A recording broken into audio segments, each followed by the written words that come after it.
Kita dulu kan nggak enakan kan kalau bikin royalti, ya udah yang penting atas nama band, tapi mereka lupa pembagiannya harus dari anggota band tuh ada siapa aja.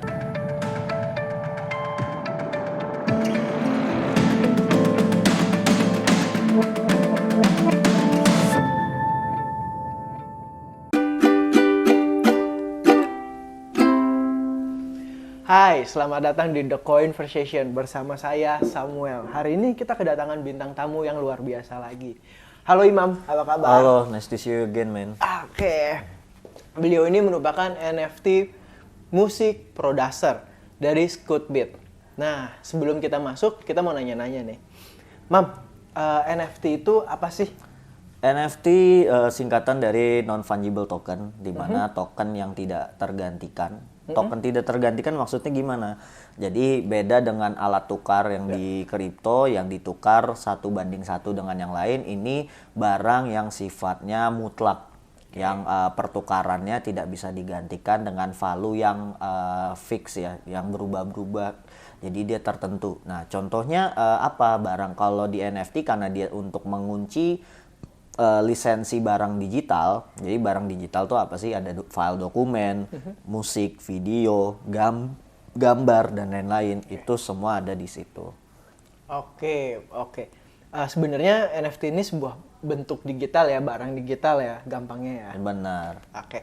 Nah, ini gue mau nanya nih, kenapa sih musisi itu harus menerbitkan musiknya sebagai NFT? Karena kita tahu nih, zaman sekarang musik kan udah bisa diakses secara digital tuh. Baik dari platform streaming atau apapun gitu. Mungkin kita bakal sedikit mundur ke problem di industri musik itu adalah copyright dan hak cipta, karena kita kalau bikin musik biasanya kita istilah itu sampling itu kita bisa mungkin ambil potongan kecil dari musik orang lain, kita olah ulang menjadi musik kita.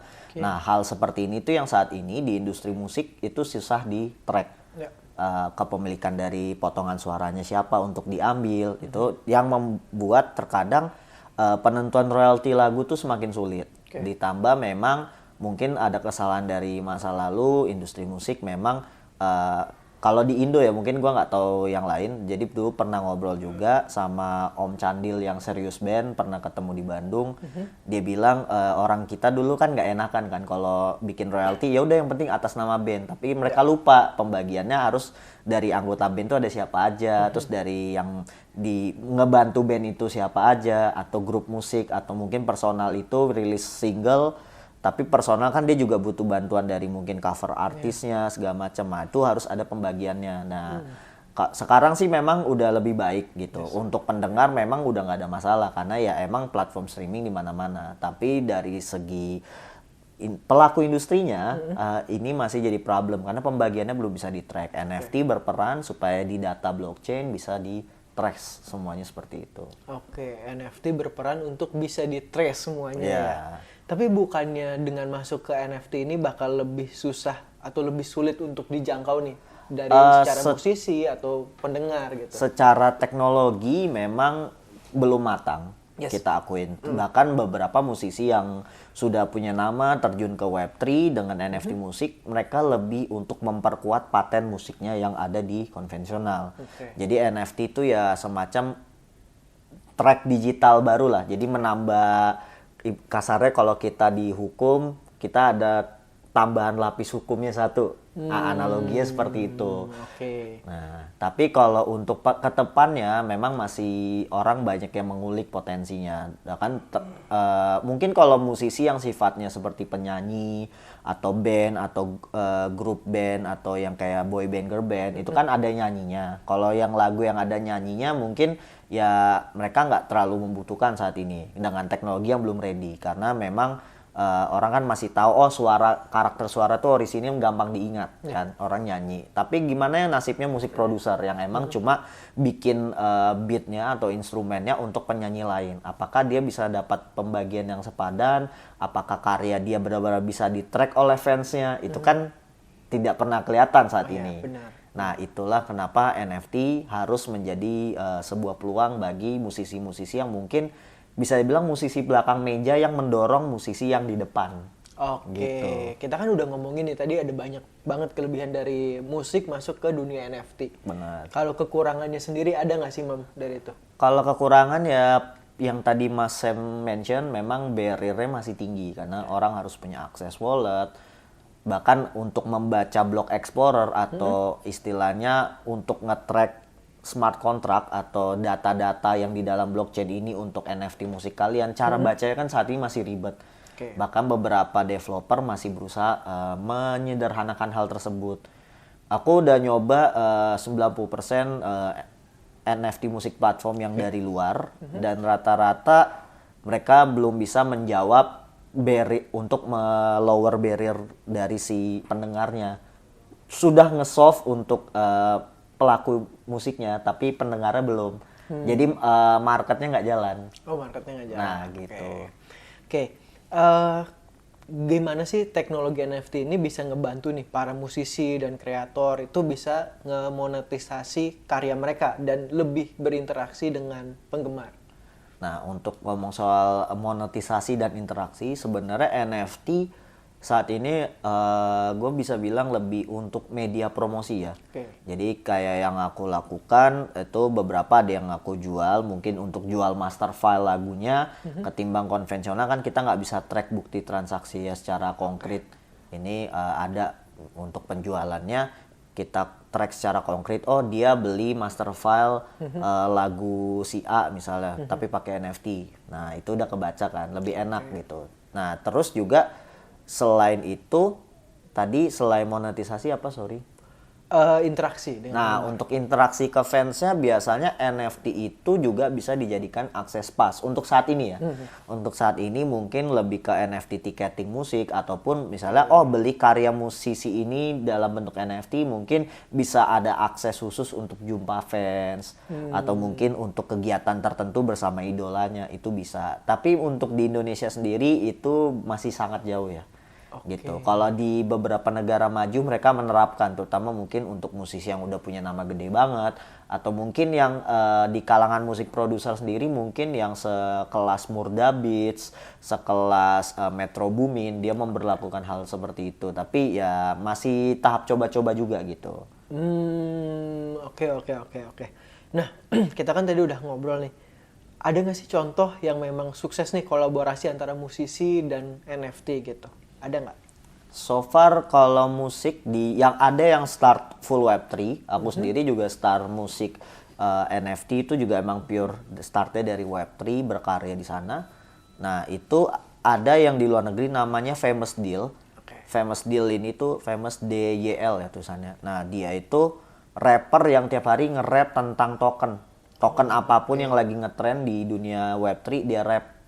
Nah, tapi dia tetap rilis di Spotify juga lagunya. NFT ini yang bakal dibeli fansnya mungkin buat akses ke special radio station dia, kayak gitu-gitu. Jadi NFT ini memperkuat bukti kepemilikan si artis ke fansnya. Sebenarnya itu salah satu contoh. Gitu. Tapi ada juga platform NFT musik yang memang sifatnya dia semi streaming. Seperti contohnya Audius itu dia kayak SoundCloud versi Web3. Jadi ketika dia upload suatu lagu, kalau ada orang lain upload yang sama bisa ke reject. Kan udah ada yang pertama, jadi dikunci. Tapi dinikmatinnya gratis dengerin. Gitu. Tapi kelebihannya ya Audius itu dia aku bisa bilang semi NFT ya, nggak pure NFT. Karena dia emang masih berbasis streaming fokusnya. Tapi cuma memperkuat bukti kepemilikannya sih. Oke. Nah, teman-teman kita udah lumayan banyak belajar tentang NFT dan musik. Cuma nggak asik nih kalau kita nggak masuk ke sesi demo. Kita hari ini bakal masuk ke sesi demo. Let's go. Bareng Imam. Imam, boleh Imam? Jadi aku sebenarnya biasa ya bikin musik itu di HP ya, gengs ya. Ntar ya, aku buka dulu. Nah ini jadi aku pakai FL Studio Mobile. Ada yang di PC juga aku bikin dan biasanya aku bikin buat teman-teman atau mungkin ada yang bahkan ada perusahaan yang commission buat background musik marketingnya dia aku kerjain dan lain-lain. Itu aku juga biasanya commission ngerjain bikin. Nah, di luar itu yang karya pribadiku aku NFT juga gitu. Ini mau ngeplay tapi sayang ya speakernya nggak ready. Jadi ya udahlah ya. Boleh coba mungkin didengerin dikit kali nggak Mas? Boleh, boleh. Oh, dideketin sini ya. Iya, Oke, nggak apa-apa. cakep. Coba trial aja. Nah, ini gimana caranya? Biar kelihatan ini cakep kan. Nah. Ini aku yang bikin sih. Ini lumayan cepet sih bikinnya. Oke. Kayak let's say 2 jaman lah gitu. Wah, jadi aku juga ada community-nya juga, yang dimana community-nya itu biasanya kita live producing, kita nyebutnya. Jadi bikin musik bareng di Discord. Jadi community Scootbeat. Nah, kita di sana bikin musik bareng. Dan ini hasil dari feedback teman-teman yang ada di Discord itu juga sih. Gitu. Dan ini udah dalam bentuk NFT ya, Om ya? Bener. Oke, ini mungkin udah kali ya demonya ya guys ya. Gitu. Nah, itu salah satu contohnya nih teman-teman. NFT yang bentuknya dalam musik ya, musik NFT. Ya, tapi itu kan dari aplikasi yang aku bikin gitu. Sebenarnya kalau di minting saat ini banyak yang masih prefer dia NFT musik di platform NFT biasa kayak OpenSea. Ada beberapa platform NFT musik yang kayak tadi aku sebutin juga, ada yang di situ. Ada juga yang mereka yang lagi rame itu di blockchain Algorand namanya Dequency. Dequency itu emang diciptain khusus musik produser. Jadi dia NFT-nya itu daripada kita upload file masternya terpisah ditaruh di cloud IPFS baru dicantumin di NFT kan ribet. Nah, itu dia kita upload file WAV lagunya aja nanti AI-nya dia yang mecahin sendiri dan nanti orang beli udah dapat versi pecahan lagunya. Oh gitu. Wow. Itu keren banget. Jadi ya itu baru salah satu contoh platform gitu. Tapi kalau dari aku sendiri Scootbeat ini lebih kita membantu edukasi buat teman-teman musik produser terutama dan mungkin teman-teman musisi lain buat masuk ke NFT gitu. Tapi ya kita nggak memaksakan harus NFT banget gitu karena bagi kita at the end of the day semua ya saling berjalan aja gitu. Oke, ini menarik dan teman-teman tenang aja. Karena bakal juga ada giveaway ya? Iya, kita lagi bagi-bagi, bukan giveaway, jadi kita tuh lebih kayak ada versi rilis special yang itu free mint ya, gitu. Tapi ini baru aja free mintnya udah di collect semua sama orang, jadi mungkin kalian masih bisa dapetin dari dia. Gua belum cek berapa dia mau pasang harga atau cuma masih free mint, tapi tenang aja. Kalau buat teman-teman yang join podcast ini, mungkin kalian bisa follow semua sosial medianya Scootbeat, SEKUD Beat. Nah, itu kalian bisa join di sana guys gitu. Dan pasti bikin musik bareng sama gua tiap Rabu malam jam 9 malam. Oke. Dan informasinya juga bakal ada di Discord-nya Roxy. Nanti gua bakal push. Let's go. Kita balik lagi ke pertanyaan berikutnya nih, Mam. Kita go. udah ngomongin demo tadi. Lanjut, Mam. Nah, belum lama ini kan di Indonesia tuh cukup ramai soal hak cipta ya. Benar. Nah, maupun itu royalti musik sini. Bahkan sampai ada muncul kubu-kubu tertentu. Bagaimana sih NFT ini memungkinkan musisi untuk menjaga hak kekayaan intelektual mereka sambil tetap terhubung dengan komunitas penggemar yang lebih besar? Mungkin kalau ngomong dengan kasus belakangan dengan Ahmad Dhani dan Once ya itu salah satu contoh ya. Sebenarnya NFT itu cuma membantu memperkuatkan lisensi pembagian karyanya secara lebih transparan aja. Tapi personal itu juga ada key factor. Bisa aja kan orang mencurangi kan. Ada loophole kayak misalnya mungkin copyrightnya ditaruh di wallet si B aja, nggak diarahin ke wallet dia gitu misalnya. Kalau kita track secara NFT ya. Nah, itu kan juga menjadi pertanyaan juga dong. Kayak ini orang bisa mau nipu nih gitu. Tetap selalu ada loophole. Makanya tapi NFT itu untungnya loophole-nya kita bisa lihat transparansinya siapa yang melakukan dari wallet mana, minimal kita bisa lebih nge-track lah sebenarnya gitu. Kalau untuk interaksi ke penggemar, kalau dibilang NFT mungkin kalau di Indonesia belum ada ya pergerakan seperti itu. Kita aja masih kayak mungkin lebih nge-engage community ya dulu. Kita ngasih tahu kita bisa bikin musik tapi kita memang rilisnya di NFT, tapi ya kita nggak maksa dulu gitu. Kita lebih kayak ya udah biar nyaman dulu sampai dia nanya sendiri kok maunya rilis NFT sih bang? Nah itu baru kita jelasin. Oh gitu, menarik nih.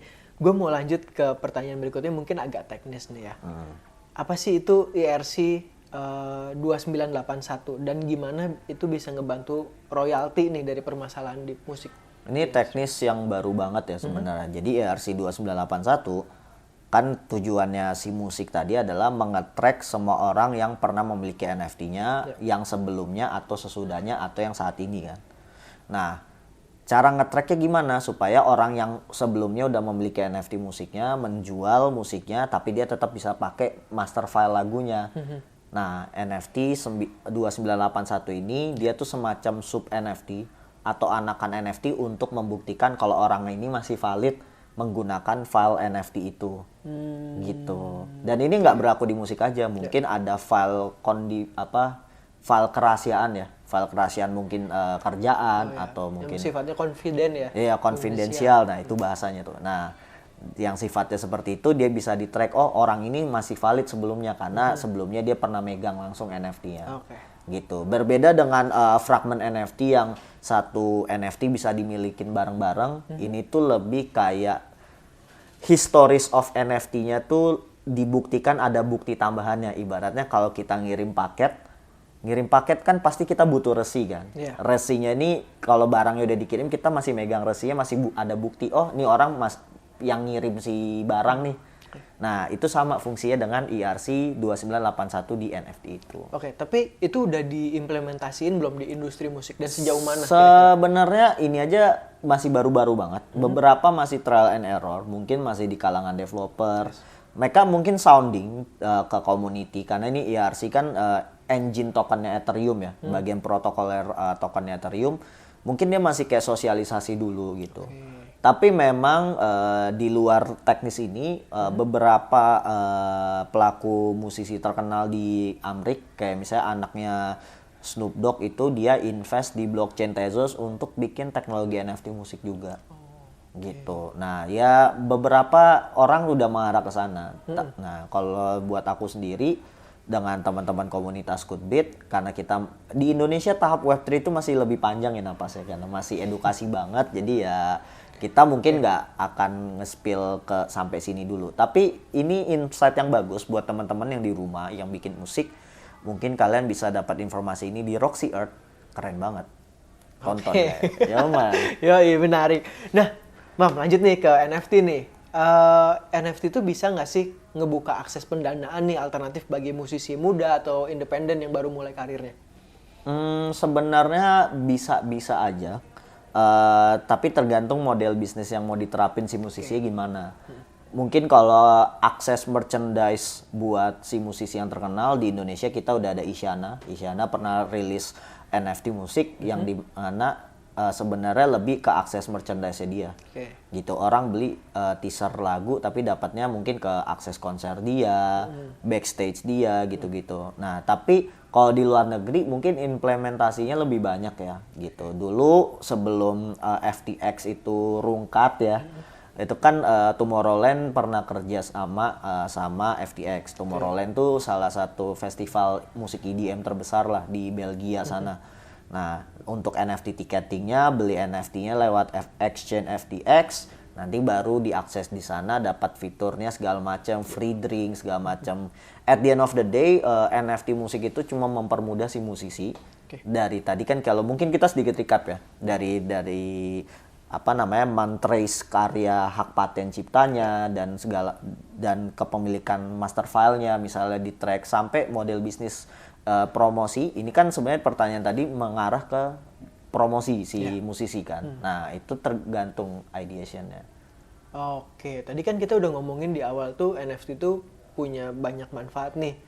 Buat si penggemarnya bisa dapat VIP akses lah ya ke ininya. Tapi sebenarnya ini tuh bisa nggak sih jadi dalam bentuk dukungan nih ke artis favoritnya mereka, simbol bentuk dukungan? Kalau ngomong dukungan di NFT sendiri tuh ya kita membeli karyanya itu juga udah mendukung dia sebenarnya. Itu yang paling simpel. Bahkan ngomong-ngomong soal dukungan, dulu gue lupa ini tweetnya Kanye West tahun 2000 berapa, kayak 2010-an lah, belasan akhir.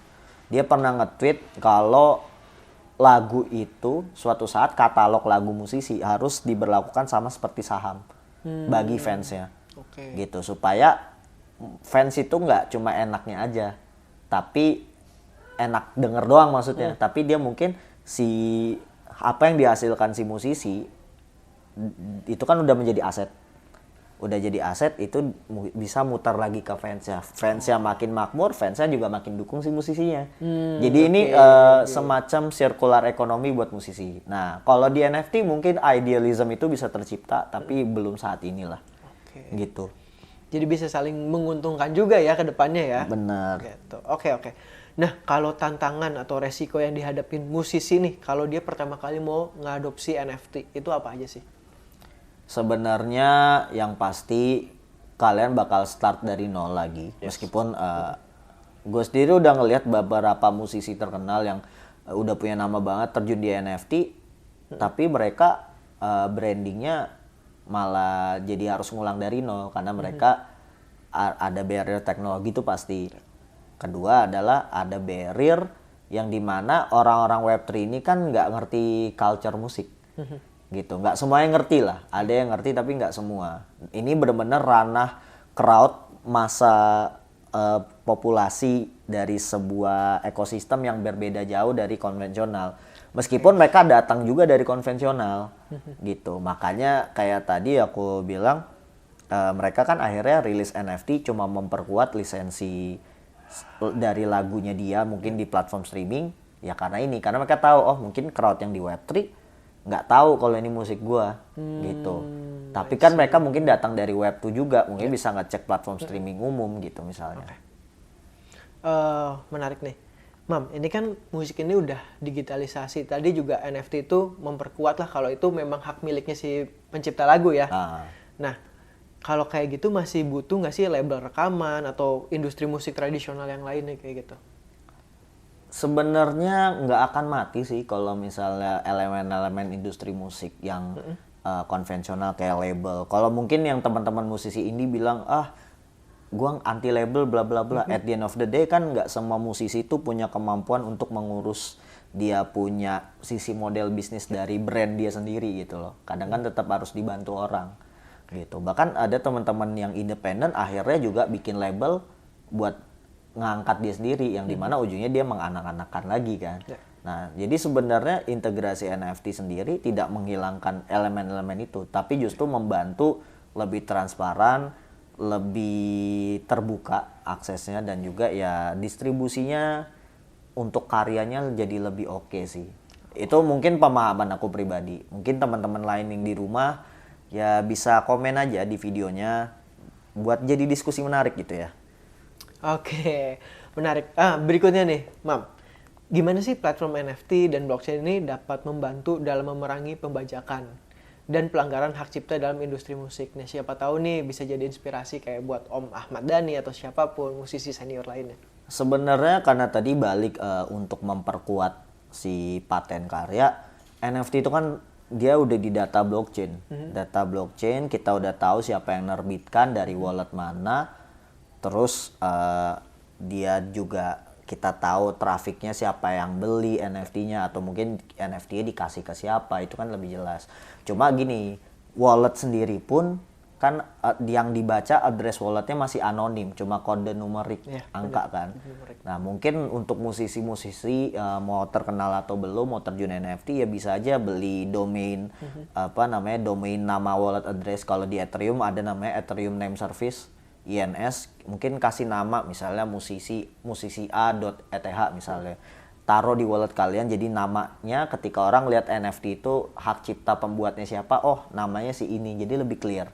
Tapi itu kan ada barrier ya, maksudnya belum terlalu sempurna. Jadi memang saran aku pribadi mungkin buat teman-teman yang mau nyoba, ya kulik-kulik aja dulu, bikin sekreatif mungkin model bisnis ataupun model branding dari musik kalian. Mau di-deliver seperti apa di NFT itu bisa kalian kreatifkan sekarang, coba-coba dulu mumpung teknologinya belum matang banget.